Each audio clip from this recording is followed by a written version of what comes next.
नमस्कार दोस्तों, मैं डॉक्टर रविंद्र सिंह। जैसा कि मैंने पिछले वीडियो में आपसे वादा करके गया था कि मैं जल्दी ही आऊँगा फिर, तो मैं समझता हूँ कि कंपैरेटिवली मैं आपके बीच जल्दी ही आया हूँ। ऐसा आप भी महसूस करते होंगे। ठीक है दोस्तों, जो मैंने पिछले वीडियो जो व्यक्तित्व के संबंध में था, यानी पर्सनैलिटी के बारे में, उसमें कुछ बातें मैंने की थी और मैंने उस दिन कहा था कि ये पार्ट 1 था वो पिछला वीडियो, और ये अभी जो मैं बात करूँगा ये पार्ट 2 के बारे में रहेगा। यानी पार्ट 2, दोनों पार्ट को मिला के जब आप सुनेंगे तो आपका, मेरा मानना है कि आप पर्सनालिटी के संबंध में आपका कंसेप्ट क्लियर हो जाएगा। ठीक है, तो आइए कुछ बात करें हम लोग। दोस्तों, जैसे कि पर्सनालिटी के बारे में बहुत सारे लोगों ने अपनी अपनी बातें की। उसमें एक बड़ा महत्वपूर्ण अमेरिकी मनोविश्लेषक का नाम है, जो गॉर्डन एल्पर्ट का। ठीक है, मैंने लिख भी रखा है उनका गॉर्डन एल्पर्ट। गॉर्डन एल्पर्ट ने व्यक्तित्व के संबंध में जो अपनी बातें की, अपने सिद्धांत दिए, उसमें उन्होंने, या व्यक्तित्व को समझाने के परिप्रेक्ष्य में, या व्यक्तित्व को समझाया उन्होंने ये दो कंसेप्ट को लेके। एक तो सेल्फ और एक दूसरा है प्रोप्रियम। सेल्फ यानी हम लोग तो समाजीकरण के प्रक्रिया के दौरान हम समाजशास्त्र वाले बहुत पढ़ते हैं कि सेल्फ यानी स्व या आत्मन। अभी आत्मन या स्व से कोई अहंकार वाली बात नहीं होती है। सेल्फ का मतलब तो सिंपल यही होता है कि अपने बारे में व्यक्ति को अपनी मनोवृत्ति, अपने बारे में जानकारी प्राप्त करना कि मैं कैसा हूँ, जो कि दूसरे व्यक्ति के इंटरेक्शन से पता चलता है। इस आत्मन से कोई अहंकार का भाव इसमें छिपा हुआ नहीं रहता। ठीक है, तो सेल्फ और प्रोप्रियम। दूसरी बात रही प्रोप्रियम, यानी इसका हिंदी में अगर हम बात करें तो हिंदी इसका होता है प्रोप्रियम का गुणधर्म।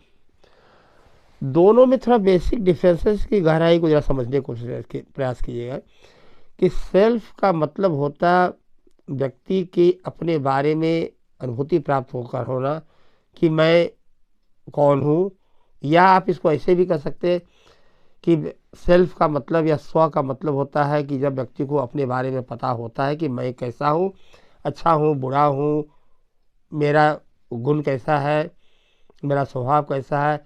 यानी आपको अपने बारे में जब पता चलता है, यही सामाजिकरण की प्रक्रिया में तो यही होता है ना, डेवलपमेंट ऑफ सेल्फ ही तो कहते हैं उसको। यानी व्यक्ति के अपने बारे में जानकारी प्राप्त, अपने बारे में, दूसरे के बारे में नहीं, जो कि दूसरों की प्रतिक्रिया के आधार पे हमको अपने बारे में जानकारी प्राप्त होती है। ठीक है, लेकिन जब जहाँ तक प्रोप्रियम का सवाल है, तो प्रोप्रियम का मतलब होता है कि सेल्फ का, स्व का वह विशेष गुण जो व्यक्ति ने एक एक यूनिक सेंस, एक यूनिफाइड सेंस जो व्यक्ति ने आत्मसात कर लिया है, और वो आत्मसात गुण जिसके आधार पे ये तय होगा कि व्यक्ति का व्यक्तित्व किस दिशा में विकसित होगा, कितना होगा, कैसा होगा। हालांकि प्रोप्रियम की बात ही, प्रोप्रियम खुद एक लैटिन वर्ड है, और प्रोप्रियम की बात करें तो प्रोप्रियम का मतलब ही होता है जो अपना, यानी जो व्यक्ति विशेष का अपना होता, जिसको व्यक्ति ने आत्मसात किया है, जो व्यक्ति के व्यक्तित्व के विकास की दिशा तय करेगा, वही प्रोप्रियम।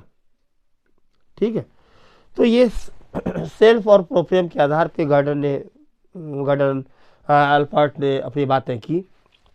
एक चीज, दूसरी बात, इन्होंने जो एक बड़ा इनका महत्वपूर्ण सिद्धांत माना जाता है वो कहा जाता है ट्रेट थियरी, यानी शील गुण सिद्धांत। ठीक है, शील गुण सिद्धांत, शील गुण का मतलब ही होता है कि व्यक्ति के व्यवहारों की वैसी विशेषता जो अपेक्षाकृत अस्थिर होती है, वो बार बार बदलती नहीं, जो उसके कैरेक्टर स्थिर विशेषता लिए होती, और जो उस व्यक्ति के विशेषता के आधार पे व्यक्ति के व्यक्तित्व की पहचान होती। ठीक है, जैसे हम किसी को कहते हैं कि ये व्यक्ति बड़ा ईमानदार है, ये व्यक्ति बड़ा भावुक है, ये व्यक्ति बड़ा गुस्सैल है। यानी ऐसी विशेषता उस व्यक्ति की अपेक्षाकृत अस्थिर विशेषता है। यानी ये उसकी विशेषता कि जो किसी भी व्यक्ति के विशेष लक्षण होते हैं, जो गुण, इन्हीं लक्षणों को ही शील गुण कहते हैं। ठीक है। अल्पर्ट ने दो प्रकार के सामान्य रूप से शील गुण की बातें की। एक शील गुण मैंने लिख भी रखा, शील गुण सिद्धांत के रूप से जाना जाता है। एक सामान्य शील गुण और दूसरा वैयक्तिक शील गुण। सामान्य शील गुण तो सिंपल ही ये है, किसी भी सांस्कृतिक प्रतिमानों के आधार पर एक सांस्कृतिक समूह का जो निर्माण होता है, उसमें रहने वाले करीब करीब सभी व्यक्ति में मोर और लेस समान विशेषता, सामान्य चारित्रिक गुण पाई जाती। जैसे आप कह सकते हैं सामाजिकता, भावुकता, आक्रामकता, ये सब आमतौर पे सभी व्यक्तियों में सामान्य रूप से पाई जाती। लेकिन अगर हम वैयक्तिक शील गुण की बात करें तो इसका मतलब होता है कि व्यक्ति विशेष में वो पर्टिकुलर गुण पाए जाते हैं। और इस तरह से वैयक्तिक शील गुणों की बात अगर हम करें तो अल्पर्ट ने 3 प्रकार के वैयक्तिक शील गुण की बातें की। नंबर 1 वो क्या? नंबर 1 कार्डिनल शील गुण, दूसरा केंद्रीय शील गुण और तीसरा गौण शील गुण। समझ गए? शील गुण की अंग्रेजी होती है ट्रेट, TRAIT। ठीक है। कार्डिनल शील का तात्पर्य या मतलब ये होता कि व्यक्ति में इस गुण की इतनी अधिक मात्रा हो कि जो व्यक्ति का व्यवहार, व्यक्ति का सोच उन शील गुणों से प्रभावित होकर ही हो। जैसे अगर हम कहें कि किसी भी व्यक्ति में बड़ा अहिंसा का भाव बहुत ज़्यादा है, शांति का भाव ज़्यादा है, इसका मतलब हो कि इतना ज़्यादा भाव हो उसमें कि व्यक्ति का हर व्यवहार, हर आचरण, हर कार्य उसी शांति अहिंसा के परिप्रेक्ष्य में घूमे। जैसे आप अपने अगर भारत की बात करें तो भारत में महात्मा गांधी की बात कर सकते, जो शांति और अहिंसा के पुजारी माने जाते थे। कहने का मेरा मतलब कि ऐसे शील गुण जिनकी मात्रा व्यक्ति विशेष में सबसे ज़्यादा और उसके व्यवहार को सबसे ज़्यादा प्रभावित करता हो। ठीक है। रही बात केंद्रीय शील गुण, ये तो आमतौर पर सभी व्यक्ति में पाए जाते। वही सामान्य वाली बात इसमें भी आती कि सभी में भावुकता, सचेत रहना, अलर्ट रहना, ये अवेयर रहना, आक्रामकता का भाव, सामाजिकता का भाव, जो सामान्य रूप से सभी व्यक्ति में पाए जाते मोर और लेस। और तीसरा गौण शील गुण। गौण शील गुण मतलब ऐसे शील गुण जो बाहरी रूप से बड़ा कम स्पष्ट हो। जैसे आप कह सकते कि किसी व्यक्ति विशेष का स्वभाव कैसा है, किसी व्यक्ति विशेष को कैसा भोजन पसंद है, कैसी पोशाक पसंद है, उस व्यक्ति विशेष या किसी व्यक्ति विशेष की कैसी मनोवृत्ति है, जो कि आमतौर पे बड़ा धुंधला होता, बड़ा स्पष्टता का भाव उसमें नहीं रहता। ठीक है। तो इस तरह से आप कह सकते हैं कि गौण शील इन 3 व्यक्ति शील गुण को 3 भागों में बांटा अल्पर्ट ने, कार्डिनल, केंद्रीय और गौण शील गुण। ठीक है दोस्तों, हम लोग को ये पता होना चाहिए कि ये जो व्यक्तित्व की बातें हम लोग करते हैं कि ऐसा नहीं कि अल्पर्ट ने ही सबसे पहले बातें की। इसकी चर्चा बहुत पुरानी है। अगर इसकी चर्चा अगर कहें अगर सबसे पहले या प्राचीन कालीन समय में देने का श्रेय या इस संबंध में सोचने का श्रेय जाता है अगर किसी को, वो नाम है थियोफेस्टस का। समझ गए? थियोफेस्टस जो कि अरस्तु के शिष्य माने जाते थे, और इन्होंने भी व्यक्तित्व के बहुत सारे प्रकार की बातें की, और उसमें एक खुशामदी प्रकार की बातें ये थियोफेस्टस के दिए हुए हैं कि व्यक्तित्व के प्रकार होते हैं। खैर, आगे चल के इसको व्यवस्थित ढंग से व्यक्तित्व की व्याख्या करने का श्रेय जाता है हिप्पोक्रेट्स का, मतलब 400 BC के करीब, करीब। और फिर व्यक्तित्व की चर्चा करने का व्यवस्थित रूप से श्रेय जाता है इनको। दोस्तों, हिप्पोक्रेट्स ने शरीर में पाए जाने वाले 4 मुख्य द्रव्यों के आधार पर व्यक्तित्व की व्याख्या किया। वो 4 मुख्य द्रव्य क्या हैं हिप्पोक्रेट्स के अनुसार? एक पीला पित्त, दूसरा काला पित्त, तीसरा रक्त और चौथा कफ। इन द्रवों के मात्राओं के के आधार पे व्यक्ति का व्यक्तित्व विकसित होता, ऐसा उन्होंने हिप्पोक्रेट्स ने कहा। जैसे अगर किसी व्यक्ति में पीला पित्त की मात्रा ज़्यादा है तो वो व्यक्ति बड़ा चिड़चिड़ा स्वभाव का होता। जाहिर सी बात है, जो व्यक्ति चिड़चिड़ा स्वभाव का होगा वो गुस्सैल प्रवृत्ति का भी होगा। अगर किसी व्यक्ति में काला पित्त की मात्रा ज़्यादा है तो वो व्यक्ति, उस व्यक्ति का स्वभाव बड़ा उदासी भरा, बड़ा जाहिर सी बात है, जो उदास रहेगा तो उस व्यक्ति में निराशावादी भाव भी डेवलप हो जाता है। अगर किसी व्यक्ति में रक्त की मात्रा ज़्यादा है तो जाहिर सी बात है, रक्त की मात्रा ज़्यादा होने से वो व्यक्ति बड़ा खुश मिजाज होता, बड़ा खुश रहता, प्रसन्नचित रहता। जाहिर सी बात है, जो खुश मिजाज रहेंगे लोग, उनका व्यक्तित्व आशावादी रहेगा ही। और अगर किसी व्यक्ति में कफ की मात्रा ज़्यादा है तो वो व्यक्ति बड़ा शांत स्वभाव का होता, बड़ा निष्क्रियता का भाव बड़ा रहता, एक्टिविटी ज़्यादा नहीं होती, कहने का मतलब निष्क्रियता का भाव उनमें डेवलप हो जाता। तो इस तरह से शरीर में पाए जाने वाले इन 4 मुख्य द्रव्यों के आधार पर हिप्पोक्रेट्स ने व्यक्तित्व की व्याख्या की। व्यक्तित्व के प्रकार के संबंध में अगर हम बात करें तो फ्रीडमैन और रोज़नबर्ग ने भी बातें बड़ा सिंपल ही की कि 2 प्रकार के लोगों की, टाइप ए और टाइप बी। ये कई बार पूछा भी जाता है, टाइप ए प्रकार के व्यक्तित्व की और टाइप बी। टाइप ए, उन्होंने कहा कि ऐसे व्यक्ति जिनका व्यक्तित्व या जिनका स्वभाव, जिनमें कि धैर्य की कमी होती, जिनमें बड़ा उतावलापन होता, जिनके मन में हमेशा लगे कि हमारे पास इतना काम है, काम के बोझ से दबे हैं, काम है या ना है भगवान जाने, लेकिन उनको लगता है कि हमारे पास बहुत काम है, समय कम है। तो ऐसे जो स्वभाव वाले कैरेक्टर लिए होते, ऐसे व्यक्ति को उन्होंने टाइप ए व्यक्तित्व वाला माना। और जहाँ तक रही बात टाइप बी व्यक्तित्व के बारे में, तो उन्होंने कहा कि ऐसे भी लोग होते, ऐसे भी व्यक्तियों के स्वभाव वाले लोग होते जो बड़ा धैर्यपूर्ण होते, जिनको लगता है कि अरे यार समय ही समय है, काम करेंगे ना, बहुत समय, ठीक है। जाहिर सी बात है, ऐसे लोग जिनका ये स्वभाव होता तो बड़ा खुश मिजाज भी रहते, क्योंकि उनके पास समय की कोई कमी ही नहीं हो रहती, क्योंकि उनको लगता है कि मेरे पास समय ही समय है। तो जिन व्यक्ति का व्यक्तित्व या स्वभाव इस तरह का होता, ऐसे व्यक्तित्व वालों को टाइप बी पर्सनैलिटी का माना फ्रीडमैन रोज़नबर्ग ने, ठीक है। टाइप ए और टाइप बी मैंने ये व्यक्तित्व के प्रकार हैं इनके अनुसार, ठीक है। और व्यक्तित्व के संबंध में थॉमस की बड़ी चर्चा होती है। विलियम आइजैक थॉमस शिकागो संप्रदाय के विद्वान थे, और इन्होंने या थॉमस आमतौर पे डेफिनेशन ऑफ द सिचुएशन यानी स्थिति की परिभाषा के लिए जाने जाते। थॉमस व्यक्तिगत जीवन चरित्रों के आधार पर संस्कृति और व्यक्तित्व में जो जटिल संबंध है, इसकी व्याख्या करने का प्रयास किया।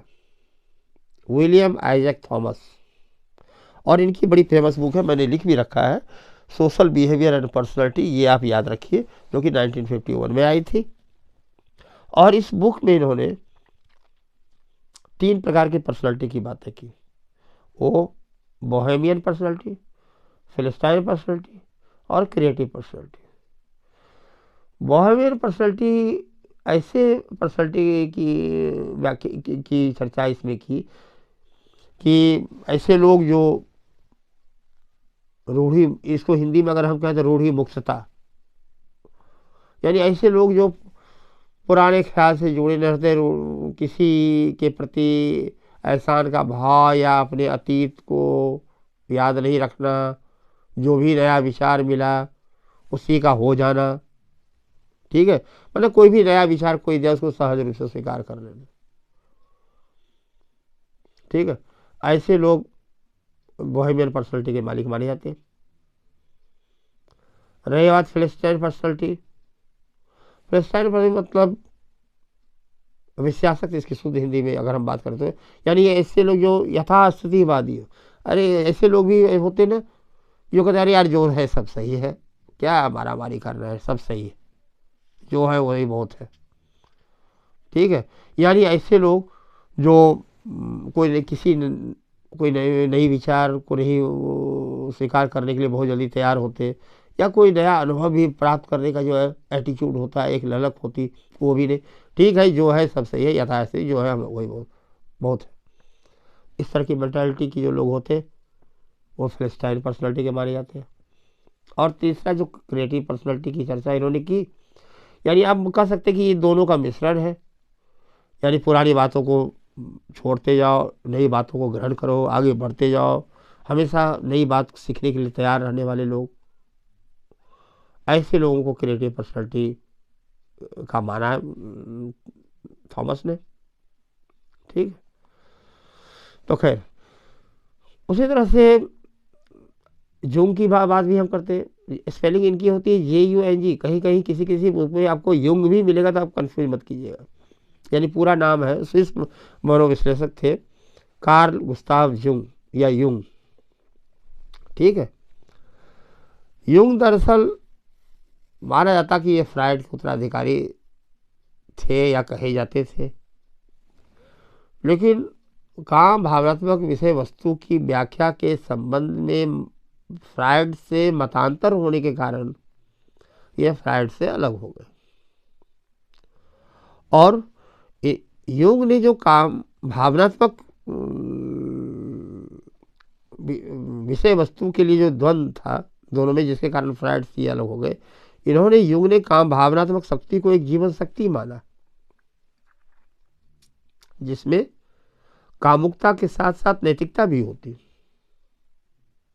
ठीक है, और फिर युंग ने ही जो पर्सनालिटी की दो बड़ा चर्चित प्रकार की बातें की, जो इंट्रोवर्ट और एक्सट्रोवर्ट पर्सनालिटी, यानी अंतर्मुखी और बहिर्मुखी व्यक्तित्व की चर्चा इन्होंने ही किया। इंट्रोवर्ट यानी ऐसे व्यक्ति भी होते जो एकांत प्रिय होते, उनको एकांत अच्छा लगता। जाहिर सी बात है, जो ऐसे व्यक्ति कल्पना में खोए रहने वाले होते, सेल्फ सेंटर्ड होते, आत्म केंद्रित होते, ऐसे लोगों को इंट्रोवर्ट या अंतर्मुखी स्वभाव वाला व्यक्तित्व वाला माना इन्होंने। समाज में ऐसे भी लोग होते जो समाज में रहना पसंद करते, लोगों से इंटरेक्शन करना पसंद करते, यानी बाहरी दुनिया में ही रहने में जिनको अच्छा लगता, ज़्यादा व्यावहारिक भी होते इस तरह के लोग। तो ऐसे व्यक्ति एक्सट्रोवर्ट या बहिर्मुखी व्यक्तित्व वाले माने जाते हैं। आमतौर पे मोर और लेस सभी व्यक्तियों में कम बेसी ये दोनों प्रकार के स्वभाव पाए जाते हैं, इंट्रोवर्ट एक्सट्रोवर्ट के। और ऐसे लोग एम्बिवर्ट कहलाते हैं। एम्बिवर्ट यानी उभयमुखी, जिनमें आमतौर पे दोनों प्रकार के स्वभाव होता है, इंट्रोवर्ट का भी और एक्सट्रोवर्ट का भी। ठीक है, इस व्यक्तित्व के संबंध में एक बेसिक पर्सनालिटी की बातें बड़ी होती, जो अब्राहम कार्डिनर और लिंटन ने मिलकर, हालांकि अब्राहम कार्डिनर के नाम से ज़्यादा जाना जाता है, जो कि उन्होंने एक बड़ी फेमस बुक मैंने लिख भी रखा है, उनकी बुक का नाम बड़ा फेमस है, साइकोलॉजिकल फ्रंटियर्स ऑफ सोसाइटी। ये आप याद रखिए बुक का नाम, जो कि 1945 में आई थी। खैर दोस्तों, गिल एंड एडवर्ड का नाम भी इसमें बड़ा चर्चित। गिल एंड एडवर्ड ने बड़ी अच्छी बातें की कि साहब सोसाइटी में सामाजिकरण सकारात्मक नकारात्मक सामाजिकरण भी होते, तभी तो अपराध होते। अगर नकारात्मक सामाजिकरण हो तो सभी कोई सामाजिक मानकों के अनुसार ही व्यवहार करें। गिल एंड एडवर्ड का मानना था कि गलत सामाजिकरण के कारण, गलत प्रशिक्षण के कारण किसी भी समाज में या किसी भी समाज की 1% आबादी ऐसी होती जो एक साइकोपैथिक पर्सनालिटी डेवलप हो जाती है। यानी ऐसे लोग ऊपरी तौर पे तो बड़ा सरल दिखते, बड़ा सामान्य दिखते, लेकिन ऐसे लोग अपराध प्रवृत्ति के होते, अलगाववादी प्रवृत्ति के होते। यानी आप चाह के भी इस साइकोपैथिक पर्सनालिटी को डेवलप होने से नहीं रोक सकते, क्योंकि समाज में गलत समाजीकरण होता है, गलत प्रशिक्षण मिलता है, जैसा कि गिलेन एडवर्ड ने कहा। ठीक है, तो खैर दोस्तों, इस व्यक्तित्व के संबंध में मैं मानता हूं कि वाटसन ने एक बड़ी अच्छी बातें की, कि वाटसन ने कहा कि ये जो व्यक्तित्व है, जो हमारा व्यक्तित्व है, ये दरअसल जिस तरह से हम अपनी जीवन यात्रा शुरू करते और जिन जिन परिस्थितियों से हम होकर गुजरते हैं, उन सभी का नतीजा है। यानी यह एक संपूर्ण एक प्रतिक्रिया पिंड, यानी मैंने लिख भी रखा है रिएक्शन मास प्रतिक्रिया पिंड, और कुछ नहीं व्यक्तित्व। हमने जो भी कह लीजिए, जिस ढंग से अपनी जीवन यात्रा शुरू किया और जिन जिन परिस्थितियों से होकर गुजरा मैं, उन सभी का एक नतीजा है और कुछ नहीं। जिसको वाटसन ने रिएक्शन मास या प्रतिक्रिया पिंड कहा। ये वर्ड आप याद रखिएगा कि व्यक्तित्व को प्रतिक्रिया पिंड या रिएक्शन मास किसने कहा। ठीक है, तो मैं समझता हूं कि इतनी बात व्यक्तित्व के बारे में, जब दोनों वीडियो इस संबंध में, मैं समझता हूं कि पर्याप्त हो जाता है, मोर और लेस। और दोनों वीडियो को जब मिलाकर आप देखेंगे तो आपके कंसेप्ट क्लियर हो जाएंगे। और फिर हर वीडियो की तरह आज मैं फिर आपसे रिक्वेस्ट करूँगा, अगर हमारे इन प्रयासों से आपके नॉलेज में थोड़ा सा रत्ती भर भी अगर बढ़ोतरी हुआ हो, तो एक सब्सक्राइब तो हमें चाहिए, मेरा हक भी बनता है। क्योंकि एक सब्सक्राइब करने जो आप करते हैं ना, उससे हमें बड़ा मोटिवेशन मिलता है। तो आपसे अपेक्षा करते हैं कि आप सब्सक्राइब करेंगे और अपने दोस्तों को भी शेयर करेंगे।